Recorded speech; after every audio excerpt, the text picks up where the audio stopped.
Hey guys, Miss Peterson here, and welcome to a chemistry lecture on understanding matter. We're going to be going through the different ways that we classify matter and going through some of the basics about the periodic table of elements. Let's get started. So, how do we classify matter? Well, we classify it based on its properties, both its physical properties. These are properties that you probably think of when you think of properties of a substance, okay? Things like its color, okay? What shape is it? What volume is it? What's its density? What temperature does it boil at? Those are all physical properties of something that we can observe just by interacting with that substance. Now, chemical properties we'll dive deeper into in this class. Chemical properties involve how it interacts with other substances, okay? Does it react when you put it in water? Is it flammable in the air? Is it toxic in the body? These properties all have to do with the interactions. Those are the chemical properties. Now, along with physical and chemical properties, they can be intrinsic properties. These ones are shared by all samples of that material. So there's things like density. All samples of aluminum have a density of 2.7 grams per cubic centimeter. Okay, all samples of gold are gold in color. All samples of water boil at 100 degrees Celsius. That's true of all of them. It is an intrinsic property, where extrinsic properties can vary from sample to sample. Okay, not all pieces of gold have the same mass or volume. I can have a gold ring or a gold necklace or a gold bar or a gold house. Sure. They change. They are extrinsic properties. So that brings us to atoms. What an atom is the smallest part of a substance that will still have properties of that substance. Okay? Now, it is the basic unit of matter. All matter is made of atoms. Okay?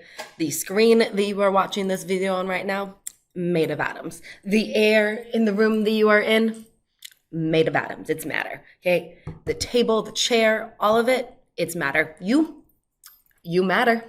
Okay? Now, the basic structure of an atom is we have a nucleus, which is composed of protons and neutrons. It is dense. This is where all of the mass of the atom is, where the electron cloud is pretty much massless, but because it's on the outside and it's the size, it controls the volume of the atom. Okay, cool. Okay, cool. So, what about elements? Okay, we got atoms and elements and compounds. Okay, well, elements are substances that are composed of only one type of atom. Okay, so all of their atoms are the same type. They have the same number of protons in their nucleus. Okay, the periodic table is a list of all of the different types of atoms in existence. Everything in the world, all matter, is made up of a different combination of these atoms here. Okay, carbon is atomic number 6. Potassium, letter K, is atomic number 19. Those are just examples of elements. Now, compounds are substances that are composed of 2 or more atoms that are chemically bonded together. Okay, this is like water. Water has the chemical formula H2O, meaning it's formed of 2 hydrogen atoms bonded to 1 oxygen atom. Okay, the table salt that you put on your food is sodium chloride. It's formed of sodium atoms and chlorine atoms in a 1-to-1 ratio. Okay, now both elements and compounds are considered pure substances if they're all by themselves. Mixtures are when you got more than one type of thing there. So even though a compound has different types of atoms, if they're chemically bonded together, we can still consider it a pure substance. Okay, cool. Okay, cool.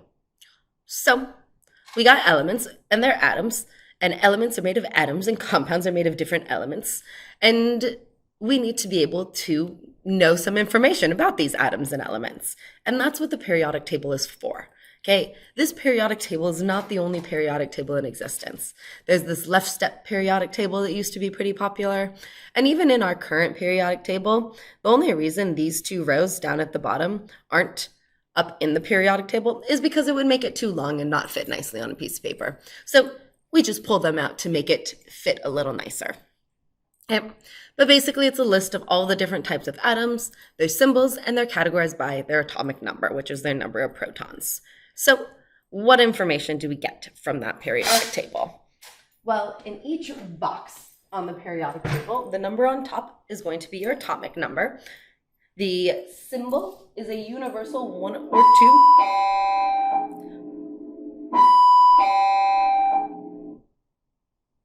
The element symbol is a universal 1 to 2 letter symbol for that element. When we have them, the first letter is always going to be capitalized and the second letter will always be lowercase. And then we have the average atomic mass in atomic mass units. Okay, so let's start with the number on the top, the atomic number. That is the identity of an element, okay? Oxygen is atomic number 8.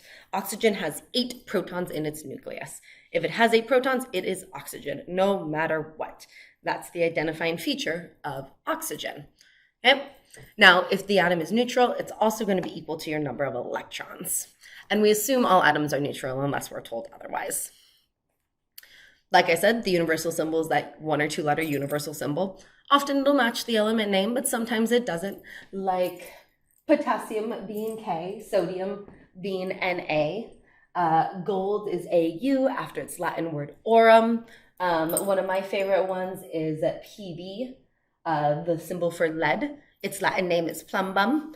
That one's a fun one. But yeah, they're universal, which is kind of cool.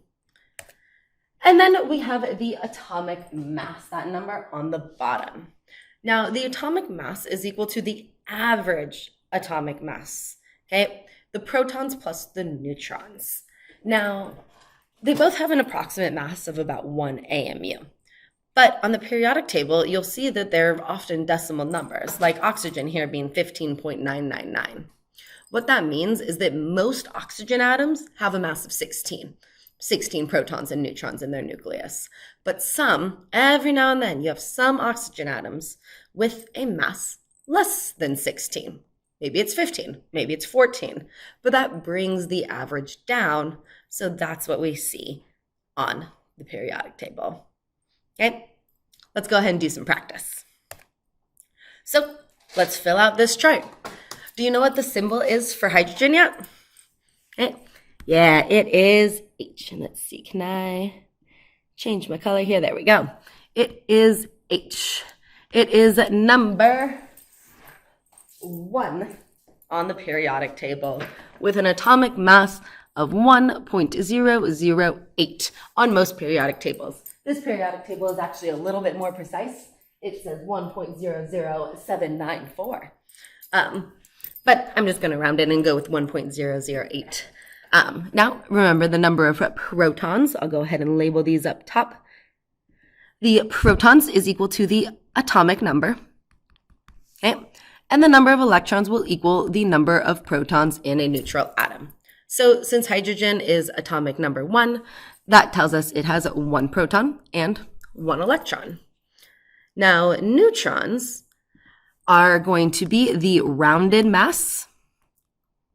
So we get the mass of the most common version of those atoms minus the number of protons. So 1.008 would just round to 1. And then, and then minus the 1 proton. So hydrogen actually typically has 0 neutrons. Okay. Now what about C? Do you know the name that goes with C yet? Okay, this is one we should probably end up memorizing. It's going to be carbon. Okay, and if we look on our periodic table, carbon is atomic number 6. Okay, atomic number 6, meaning it has 6 protons and 6 electrons.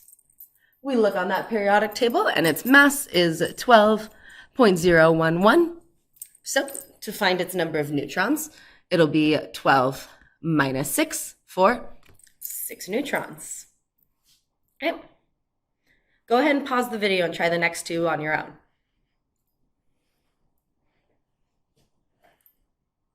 Okay, so number 11 on the periodic table is Na. That's one of the ones where the word doesn't match. Wanted to give you these names. Na is sodium, and W is tungsten. Tungsten is the metal that we put in the filaments of light bulbs to make them light up on old school light bulbs. Now, if we go back to sodium, it's atomic number 11, meaning it has 11 protons and 11 electrons in neutral atoms of sodium. Its atomic mass is 22.98977.